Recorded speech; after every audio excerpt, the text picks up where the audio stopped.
Sir. ಈಗ ಎಷ್ಟು ದಿನಕ್ಕೆ ಎಷ್ಟು ಕಿಲೋಮೀಟರ್ ಅಂತ ಪ್ಲಾನ್ ಹಾಕೊಂಡಿದ್ರು? ಪ್ಲಾನ್ ಏನಾಗುತ್ತೆ? 45 to 50 ಎಲ್ಲ ಬಿಸಿ ರಕ್ತ ಎಲ್ಲ ದಿನಕ್ಕೆ 45 to 50 ನಡೆಯಕ್ ಆಗುತ್ತಾ? ಖಂಡಿತ ಒಂದ್ ಕೆಲಸ ಮಾಡಿ ಲೈವ್ ನಮ್ ಜೊತೆ ಬಂದ್ಬಿಡಿ ಸರ್. ಒಂದ್ಸಲ 50 ಕಿಲೋಮೀಟರ್ ನಡೀತಾನ ನಡೆಯಲ್ವ ಈ ಕಬ್ಜನ್ ಕೈಯಿಂದ ಆಗುತ್ತೆ. ಒಂದಿನ ನಡೆಯೋದಲ್ಲ, ಒಂದಿನ 60 ಕಿಲೋಮೀಟರ್ ನಡೆದ್ಬಿಡ್ಬೋದು ಒಂದ್ ಫಸ್ಟ್ ಡೇ. 1 ವೀಕ್ ನಡೀತೀನಿ ಸರ್. ಇದು ಮಾತು ನಂದು. 1 ವೀಕ್ ನಡೀತೀನಿ ಸರ್. ಡೈಲಿ 55 ಕಿಲೋಮೀಟರ್ ನಡೀತೀನಿ ಸರ್. ಇಲ್ಲ 50 ಕಿಲೋಮೀಟರ್ ನಡೆದ್ರು ಆ ಎನರ್ಜಿ ಹೆಂಗ್ ಬರುತ್ತೆ ವಿಡಿಯೋ ಮಾಡಕ್ಕೆ? ಅಥವಾ ನೀವು ವಿಡಿಯೋ ಮಾಡೋದ್ರಲ್ಲಿ ಗೊತ್ತಾಗ್ಬಿಡುತ್ತೆ ಅಂದ್ರೆ ಫುಲ್ ಎನರ್ಜಿ ಇಟ್ಕೊಂಡು ಫುಲ್ ಇದ್ರಲ್ಲಿ ಮಾಡ್ತೀರಾ, ಅದ್ ಹೆಂಗ್ ಬರುತ್ತೆ ಸರ್? ಕ್ಯಾಮ್ರಾ ಅಂತ ಬಂದಾಗ ಎನರ್ಜಿ ಕೊಡ್ಲೇಬೇಕು ನಾವು. ನಾವೀಗ ನಂಗೆ ನಡೆದೈತೆ ಸುಸ್ತಾಗೈತೆ ಅಂತ ಹೇಳಲ್ಲ, ನಾನು ಮಾಡೋ ಟೈಮಲ್ಲಿ ಬೆವರೆಲ್ಲ ವರ್ಷಕೊಂಡೆ ಮಾಡೋದು. ಅದು ನನ್ನ ಅಲ್ಲ ಇದ್ ಮಾಡ್ಲಿ, ಅದೇ ತೋರ್ಸ್ಕೊಂಡಿಲ್ಲ ಅಂತ ಹೇಳ್ತಾ ಇದ್ದೀರಾ? ಎಷ್ಟೇ ಕಷ್ಟ ಇದ್ರು ನಂದು ಏನೇ ಎನರ್ಜಿ ಬೇಕು ನಾನು ಕೊಡ್ತೀನಿ ಆಡಿಯನ್ಸ್ಗೆ. ಅದು ನಡ್ಕೊಂಡು ಹೋಗಿದ್ದೆ ನಿಜ ಅಲ್ಲ ಸರ್. ನಂದು ಊರ್ ಜನ ಎಲ್ಲ ನೋಡ್ತಾ ಇದಾರೆ. ಇವಾಗ ನಾನು ಎಲ್ಲಿಂದ ಬಿಟ್ಟ ಅಲ್ಲಿಂದ ಊರ್ ಜನ ನೋಡ್ತಾ ಇದ್ದಾರೆ. ಸುಳ್ಳೆ ಆಗಿದ್ರೆ ಎಲ್ಲ ಪ್ರತಿಯೊಬ್ಬರು ಊರವರು ಒಂದು ಕ್ಲಿಪ್ ತಗೊಳ್ಳೋರು ಹಾಕೋರು. ಅಂದ್ರೆ ಅಷ್ಟು ನಡೆದು ಕೂಡ ಈಗ ಒಂದ್ ದಿನದ ಪಾದಯಾತ್ರೆ ಅಲ್ಲ ಇದು. ಮೇ ಬಿ 6 ದಿನ 7 ದಿನ ಆಗಿದೆ. 7 ದಿನ ಆಗಿದೆ. 7 ದಿನ ನಡೆದು ಅಲ್ಲೇನ್ ನೀವು ಧರ್ಮಸ್ಥಳ ಏನ್ ಕ್ಷೇತ್ರ ಹೋಗಿ ಮುಟ್ತೀರಾ, ಅಲ್ಲಿ ನಿಮ್ ಎನರ್ಜಿ ನೋಡಿದ್ರೆ ಈಗ ಬಸ್ಸಲ್ಲಿ ಇಳ್ಕೊಂಡ್ ಬಂದವ್ರೇನೋ ಅನ್ನೋಂಗಿತ್ತು ಸರ್. ನಾನು ಮೊದ್ಲೇ ಎಷ್ಟು ವೈಟ್ ಆಗಿದೆ ಗೊತ್ತಾ ಸರ್? ಎಷ್ಟು ಟ್ಯಾನ್ ಆಗಿದೆ ನೋಡಿ. ಎಷ್ಟು ಟ್ಯಾನ್ ಆಗಿದ್ದೆ ಆ ಮಕ್ಕದ ಮೇಲೆ ನಂಗೆ ಎನರ್ಜಿನೇ ಇರಲಿಲ್ಲ. ನೀವು ನೋಡ್ಬೋದಾಗಿತ್ತು. ನಾನು ಒಂದು ವಿಡಿಯೋ ಮಾಡಾಕ್ತೀನಿ, ನಂಗೆ ಮಾಡಕ್ಕೆ ಹೊರಗಡೆ ಎಂಟ್ರಿ ಕೊಡಲ್ಲ. ಆ ಟೈಮಲ್ಲಿ ವಿಡಿಯೋ ಮಾಡಾಕ್ತೀನಿ ಸರ್. ವಿಡಿಯೋ ಕ್ಲಿಕ್ ನೋಡಿ, ಎನರ್ಜಿ ಅಲ್ಲೇ ಗೊತ್ತಾಗ್ಬಿಡುತ್ತೆ. ಈಗ ನಿಮ್ಗೆ ಯಾರೋ ಫಾಲೋ ಮಾಡ್ತಾ ಇದಾರಂದ್ರೆ ಇದು ಯಾವಾಗ ಆಗಿತ್ತು? ರಾತ್ರಿ ಆಗಿದ್ದ ಬೆಳಿಗ್ಗೆ? ಸರ್ ಇದು ಕ್ಲಾರಿಫಿಕೇಶನ್ ಕೊಡ್ಬೇಕು ನಾನು. ಬೇಲೂರು ಘಾಟ್ ಆದ್ಮೇಲೆ ನಂಗೊಂದು ರಾಕಿನ ಹುಡುಗ ಕಾಲ್ ಮಾಡ್ತೀನಿ.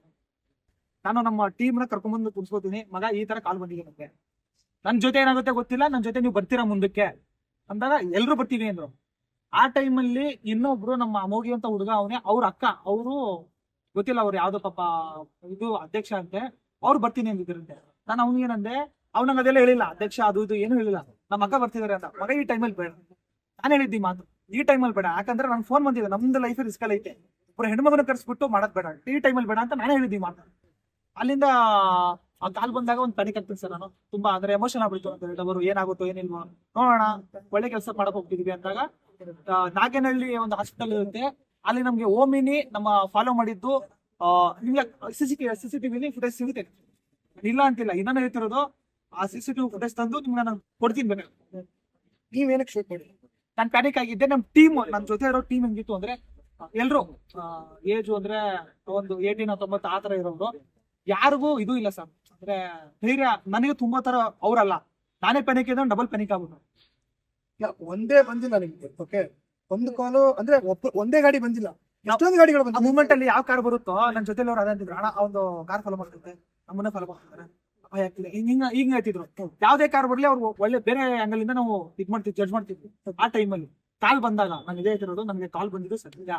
ಬೇಕಾದ್ರೆ ರಾಕಿ ನಾವು ಫೋನ್ ಮಾಡಿ ಕೇಳಿಸ್ತೀವಿ, ಇದು ಬಂದಿರೋ ಸತ್ಯ. ಆ ಟೈಮಲ್ಲಿ ಆಗಿರೋ ಪ್ಯಾನಿಕ್ ಮೂಮೆಂಟ್ಸ್ ಎಲ್ಲ ಸೇರಿ ನನಗೆ ಒಂದೇನೋ ಮುಂದೆ ಆಗ್ಬಹುದು ಅನ್ನೋ ಫೀಲ್ ಬಂದಾಗ ವಿಡಿಯೋ ಮಾಡಿದ್ವಿ.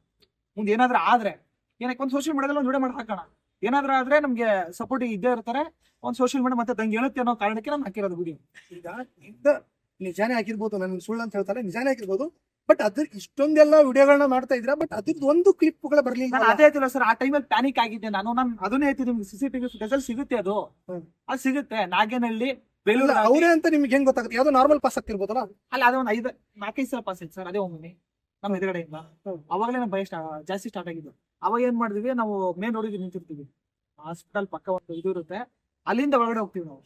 ಆ ಜಾಗ ಅಲ್ಲಿಂದ ನಾವು ಮತ್ತೆ ಸೌಜನ್ಯ ಪರ ಹೋರಾಟಗಳೆಲ್ಲ ಕಾಲ್ ಮಾಡಿ ಹೋಗ್ತೀವಿ, ಈ ತರ ಆಗ್ತೀವಿ ಅಂತ ಹೇಳ್ಬಿಟ್ಟು ಅಲ್ಲಿಂದ ಒಳಗಡೆ ಹೋಗ್ಬಿಟ್ಟು ಒಂದು ಪಾಠಸಾರ ಪ್ರದೇಶ ಇರುತ್ತೆ, ಅಲ್ಲೋ ವಿಡಿಯೋ ಮಾಡಿದ್ವಿ. ಈಗ ಸೌಜನ್ಯ ಪರ ಯಾರ ಅಂತ ಹೇಳಿ ಹೆಸರು ಹೇಳಿದ್ರ, ಅದ್ರ ಅವ್ರು ಕಾಲ್ ಮಾಡಿದ್ರಾ? ಖಂಡಿತ ಟಚ್ ಏನಂದ್ರು? ನಮ್ಮ ಅಭಿ ಜೊತೆ ಅವನೇ ಟಚ್ ಏನ್ ಹೇಳಿದ್ರಂತ? ಏನೋ ಭಯ ಪಡ್ಬಿಟ್ರೆ ನಾವು ಇದೀವಿ, ನಾವು ಹುಡುಗರನ್ನ ಕಳಿಸ್ತೀವಿ ಅಷ್ಟೇ ಹೇಳಿದ್ವಿ. ನಮ್ಗೆ ಮೂಡಿಗೆರೆಯಿಂದ ಚಾರ್ಮಡಿ ಘಾಟ್ ಇಳಿಯೋವರೆಗೂ ಸಖತ್ ಸೇಫ್ ಆಗಿ ಸೆಕ್ಯೂರ್ ಆಗಿ ಇಳಿಸಿದ್ದು ಅವ್ರೆ ಸೌಜನ್ಯ ಪರ ಹೋರಾಟಗಾರ. ನಾವು ಅಷ್ಟೇ ಡೌ ಮಾಡ್ತಿದ್ವಿ, ಅಷ್ಟೇ ನಾಟಕ ಮಾಡ್ತಿದ್ವಿ ಅಂದ್ರೆ ಅವ್ರಿಗೆ ಸಪೋರ್ಟಿಗೆ ಬರ್ತಿದ್ರು. ಮೂಡಿಗೆರೆ ಸೌಜನ್ಯ ಪರ ಹೋರಾಟಗಾರರು 12-13 ವರ್ಷದಿಂದ ಹೋರಾಟ ಮಾಡ್ತಿದ್ದಾರೆ. ಅವರು ಹೈಕೋರ್ಟಿಗೆ ಹೋಗಿದ್ದಾರೆ, ಅಲ್ಲೆಲ್ಲ ಹೋಗಿ ಪ್ರತಿಭಟನೆ ಮಾಡಿ ಹೋರಾಟ ಮಾಡಿ ಬಂದವರು ಸರ್. ಅವ್ರಿಗೆ ಎಷ್ಟು ತಿಳ್ಕೊತಿರಲ್ಲ ಸರ್, ಈ ವ್ಯಕ್ತಿ ಸುಳ್ಳು ಮಾಡ್ತಿದ್ದಾನೋ, ತಪ್ಪು ಮಾಡ್ತಿದ್ದಾನೋ, ಫೇಕ್ ನಕಲಿ ಹೋರಾಟಗಾರ ಅಂತ ಅವ್ರಿಗೆ ಗೊತ್ತಿರಲ್ವಾ?